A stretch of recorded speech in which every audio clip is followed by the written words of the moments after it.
Teks 36 bertemu sang mantan. Radit, Randy dan Davin sampai di parkiran mobil. Mereka berencana pergi menggunakan mobil Davin. Ketika mereka sampai di parkiran, Radit, teriak seseorang cewek cantik sambil menghampiri mereka. Radit yang lagi mengobrol dengan Davin menoleh ke arah suara yang memanggilnya. Diikuti Randy dan Davin. Seketika wajah Radit berubah. Kenapa dia ada di sini sih? Pasti Kak Radit akan marah, batin Randy. Padahal Radit sudah susah melupakannya. Kenapa di saat Radit mulai bahagia dia malah muncul, batin Davin Randy dan Davin sama-sama tidak suka melihat cewek yang memanggil Radit. Ternyata dia Astrid, mantan pacar Radit. Radit menatap Astrid dengan pandangan dingin. Rasa sakit yang diberikannya 2 tahun lalu kini kembali terasa. Radit sangat tidak ingin bertemu dengannya. Dia masih berdiri mematung di tempatnya. Apa kabarmu, Dit? Sapa Astrid dengan senyum mengembang di bibirnya. Tidak ada rasa bersalah ketika dia bertemu dengan Radit lagi. Seperti yang kamu lihat saya sehat, jawab Radit dingin memahan amarah. Kamu sudah banyak berubah ya, kata Astrid. Radit tidak menanggapinya. Kita berangkat sekarang, kata Radit sama Davin dan Randy. Tunggu dulu Dit, kata Astrid memegang tangan Radit. Dengan jijik Radit menghempaskan tangan Astrid. Sudah tidak ada yang harus dibicarakan sejak 2 tahun lalu, jawab Radit sambil masuk ke dalam mobil diikuti Randy dan Davin. Aku akan berusaha mendapatkanmu kembali Dit. Aku tahu kamu masih mencintaiku. Kamu sudah tidak seperti dulu lagi.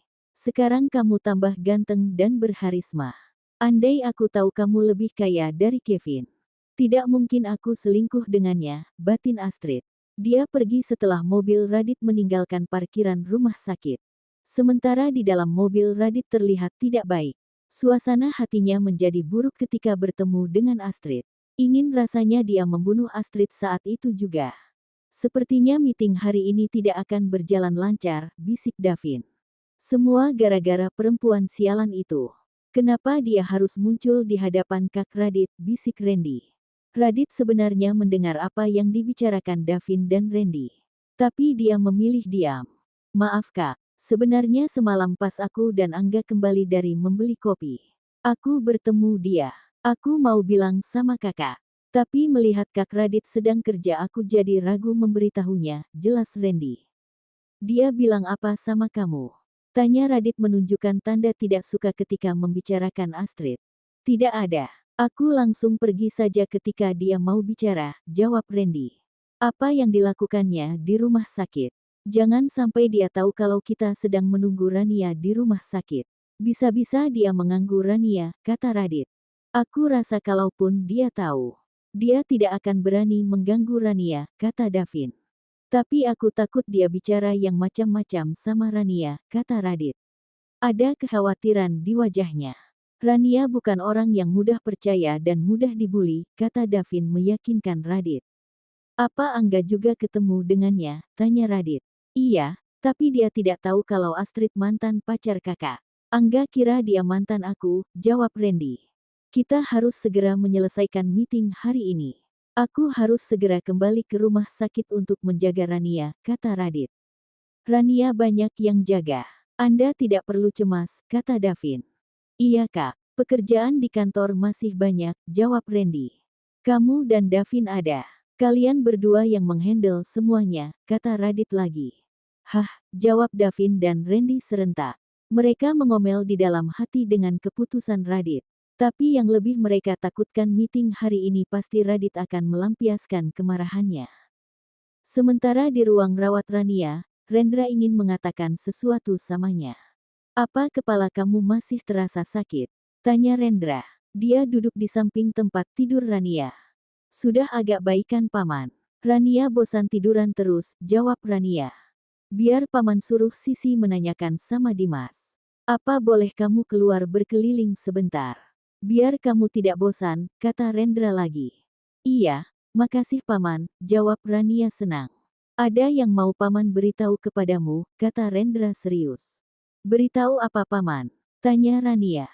Sebenarnya paman ingin kamu tinggal di rumah ayahmu setelah keluar dari rumah sakit. Apa kamu setuju? Tanya Rendra. Rania hanya diam saja mendengar ucapan pamannya. Dia masih belum bisa menjawabnya. Paman bukan menyuruh kamu untuk sepenuhnya memaafkan ayahmu. Tapi kalau kamu tidak mau, kita pulang saja ke Bandung. Biar paman dan bibi yang merawatmu, kata Rendra lagi. Tapi paman, apa tidak bisa Rania tinggal bersama Sisi saja? Jawab Rania. Dia tidak mau meninggalkan Jakarta. Terutama jauh dari Radit. Biarpun dia tidak bilang kalau dia juga menyukai Radit. Apa kamu tidak kasihan sama Sisi? Sejak kamu sakit dia tidak pergi kerja. Terus kalau kamu tetap tinggal dengannya, pasti dia juga tidak akan tega meninggalkanmu dalam keadaan belum sehat di apartemen sendiri. Biarpun dia bilang tidak apa-apa, tapi kita tidak bisa merepotkannya terus. Sudah banyak utang budi kita kepadanya, jelas Rendra. Dalam hati Rania membenarkan ucapan Rendra.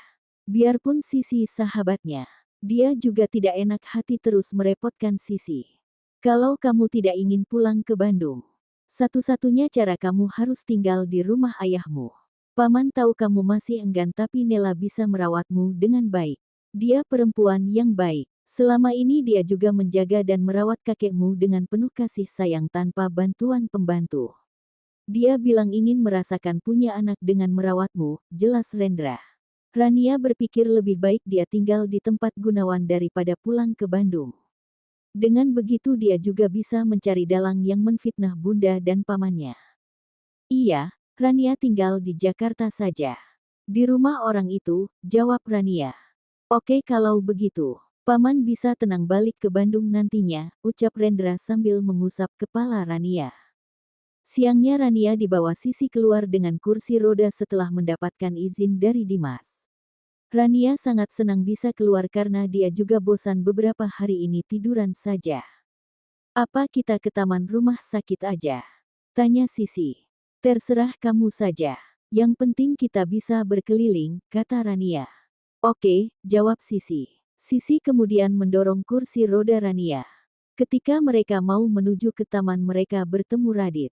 Kalian mau kemana? Tanya Radit. Mau ke taman bawa Rania jalan-jalan. Katanya bosan di ruang rawat terus, jawab Sisi. Biar saya yang dorong, kata Radit. Kenapa Kak Radit sudah di rumah sakit? Apa kerjanya sudah selesai? Tanya Rania. Ada Randy yang gantikan. Oh ya Davin katanya mau ngajak kamu makan siang di luar, kata Radit. Di mana Kak Davin? Tanya Sisi. Itu dia, jawab Radit ketika Davin mau menghampiri mereka. Kalau gitu aku pergi dulu ya Ran, kata Sisi senang. Rania mengangguk. Sisi sangat senang melihat Davin datang. Mereka berdua langsung pamit untuk pergi makan. Radit kemudian mendorong kursi roda Rania menuju taman. Radit, Radit, panggil seseorang yang berdiri di depan tidak jauh dari Radit dan Rania. Wajah Radit seketika berubah. Dia tidak senang melihat perempuan itu. Ternyata yang memanggilnya adalah Astrid. Sedangkan Rania tertegun melihat seorang wanita cantik memanggil Radit. Badannya seperti model. Rania sendiri sebagai wanita juga kagum dengan kecantikannya. Dia bertanya di dalam hati siapa wanita yang memanggil Radit. Aku mau bicara denganmu sebentar Dit, katanya sambil berjalan ke arah Radit. Dia bahkan tidak melihat kalau Radit lagi memegang kursi roda Rania. Tidak ada yang perlu kita bicarakan, kata Radit dingin sambil mendorong kursi roda Rania. Tunggu Dit, kenapa kamu berubah? Beri aku kesempatan untuk bicara denganmu, kata Astrid. Radit memberhentikan langkahnya. Emosinya sudah mulai memuncak. Siapa dia kak? Tanya Rania sambil memegang tangan Radit. Rania tahu Radit sedang menahan emosinya.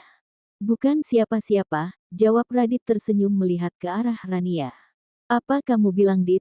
Aku ini mantan pacar yang sangat kamu cintai, kata Astrid sedikit meninggi. Dia baru sadar kalau Radit lagi bersama seorang wanita. Dia memperhatikan Rania yang masih dengan wajah pucat karena sakit. Dia mulai cemburu ketika Radit bicara dengan lembut kepada Rania. Cukup, saya bilang untuk jangan muncul di hadapan saya lagi. Apa kamu tidak mengerti dengan bahasa manusia? Kata Radit tegas. Aku dulu memang salah kepadamu. Tapi sekarang aku ingin kita balikan lagi. Aku akan memperbaiki semuanya. Aku yakin kamu masih mencintaiku, kata Astrid memelas. Sesuatu yang sudah dibuang tidak mungkin dipungut kembali, kata Rania sambil tersenyum. Siapa kamu ikut campur urusan saya? Tanya Astrid kesal. Dia tunangan saya, jawab Radit. Rania sebenarnya terkejut mendengar jawab Radit. Tapi dia merasa senang. Berbeda dengan Astrid yang juga terkejut. Dia tidak terima kalau Radit bersama wanita lain. Kamu bercandakan, Dit. Tidak mungkin wanita ini tunanganmu. Dia jauh beda dari aku, jawab Astrid. Saya memang berbeda dari Anda. Karena saya tidak dibuang seperti Anda. Dan Anda harus tahu diri.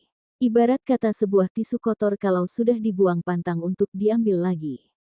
Karena yang membuang pasti akan merasa jijik, jawab Rania sambil tersenyum. Astrid merasa tersinggung dengan ucapan Rania.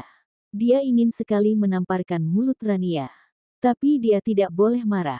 Karena Radit pasti akan tambah membencinya. Radit tersenyum senang mendengar jawaban Rania. Dia mengira Rania akan marah dengan ucapan Astrid. Tapi aku yakin Radit pasti hanya menjadikanmu tempat pelariannya saja. Karena dulu dia sangat mencintai saya, jawab Astrid. Walaupun pelarian.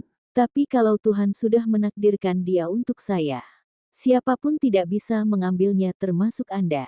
Masa lalu untuk dikenang tapi kalau menyakitkan harus dilupakan, ucap Rania menyindir. Astrid makin tambah geram. Dia sudah mengepalkan tangannya. Ayo kita pergi sekarang sayang. Bukankah kamu ingin jalan-jalan di taman, ajak Radit. Iya, kadang terlalu lama di sini lalat bisa membuatku tambah sakit, jawab Rania. Wajah Astrid mulai merah menahan marah. Radit langsung mendorong kursi roda Rania. Dia tidak menghiraukan Astrid yang masih berdiri mematung menahan emosi. Aku tidak akan menyerah untuk mendapatkan Radit. Apalagi sekarang Mama sedang membutuhkan banyak biaya untuk pengobatannya, batin Astrid. Dia melihat ke arah Radit dan Rania pergi. Aku tidak akan kalah dari wanita kampung itu. Apalagi aku lebih cantik darinya, gumam Astrid sambil berjalan menuju ruang rawat mamanya. Sementara itu Radit dan Rania sampai di taman rumah sakit. Rania hanya diam selama perjalanan ke taman. Radit jadi merasa bingung dengan diamnya Rania. Kenapa kamu diam saja? Tanya Radit ketika mereka berhenti di taman. Saya lagi berpikir saja, jawab Rania. Radit kemudian berjongkok di depan kursi roda Rania. Dia menatap Rania sambil memegang tangan Rania dengan penuh tanda tanya. Dia takut kalau Rania marah padanya karena Astrid. Kamu lagi mikirin apa? Tanya Radit lembut. Kok mantan kakak bisa secantik itu? Tanya Rania polos. Hah, jadi dari tadi kamu cuma mikirin itu. Sampai wajahmu terlihat sangat serius, tanya Radit. Dia bahkan tidak bisa menahan tertawanya. Iya, emang Kak Radit pikir aku lagi mikirin apa? Tanya Rania. Aku kira kamu marah karena bertemu perempuan tadi, jawab Radit. Kenapa saya harus marah? Tanya Rania. Apa kamu tidak cemburu aku bertemu dengan dia? Secara dia mantanku loh, kata Radit. Sebenarnya aku sendiri juga tidak tahu pasti bagaimana rasa cemburu itu. Karena selama ini aku tidak pernah jatuh cinta sama seseorang. Kecuali cinta sama keluargaku. Tapi satu yang aku tahu cemburu dengan sesuatu yang tidak jelas bukan hal yang baik, jawab Rania. Radit bersyukur karena Rania sangat polos soal cinta. Bukan dia tidak ingin Rania cemburu kepadanya. Karena dalam mencintai seseorang kita pasti ada rasa cemburu. Kalau Rania sampai cemburu dengan Astrid, hubungan mereka yang baru akan dimulai pasti tidak berjalan dengan baik. Dia selalu berpikir dewasa dan tenang seperti biasanya. Davin benar aku terlalu khawatir dengannya, batin Radit. Apa gunanya wajah cantik, kalau hati tidak secantik wajahnya. Dia bahkan sudah berselingkuh selama 3 tahun di belakangku. Tidak ada kata maaf untuk orang seperti itu, kata Radit. Apa Anda dulu sangat mencintainya? Tanya Rania. Dulu iya, sedalam aku mencintainya sedalam itu luka yang digoreskannya. Tapi sekarang aku bersyukur kamu bisa mengobati luka itu, kata Radit. Kapan saya mengobatinya? Tanya Rania. Saat pertama kita bertemu, jawab Radit. Tapi waktu kita bertemu kakak masih dingin dan suka marah sama aku, kata Rania lagi. Karena aku tidak sadar, kalau kamu sedang mengobati lukaku, jawab Radit tertawa. Kak Radit suka mengombal, kata Rania. Hanya sama kamu, jawab Radit. Oh ya kak, kata paman pulang dari rumah sakit aku akan tinggal di rumah Pak Gunawan, kata Rania. Terus kamu setuju? Tanya Radit. Iya, soalnya kalau aku tidak setuju paman akan membawa aku pulang ke Bandung, jawab Rania. Hihem, lebih baik kamu tinggal di tempat Om Gunawan saja daripada pulang ke Bandung. Lagi pula Tante Nela orangnya baik. Dia pasti bisa merawat kamu. Dan yang terpenting kamu tidak jauh dariku. Kalau kamu ke Bandung kita akan susah untuk bertemu, jelas Radit cemas berjauhan dengan Rania. Hehe, Rania hanya tersenyum mendengar penjelasan Radit. Ternyata perasaan mereka sama. Sama tidak bisa jauh, kemudian Radit berdiri dari jongkoknya. Kita kembali sekarang. Kamu sudah lama berada di luar. Ini juga tidak baik untuk kesehatanmu. Entar Dimas marah sama aku pasiennya belum kembali juga, kata Radit. Iya, jawab Rania. Mereka kembali ke ruang rawat Rania. Di perjalanan kembali mereka menceritakan hal yang ringan-ringan saja. Tanpa menyinggung masalah Astrid lagi. Karena masa lalu tidak mungkin bisa jadi masa depan.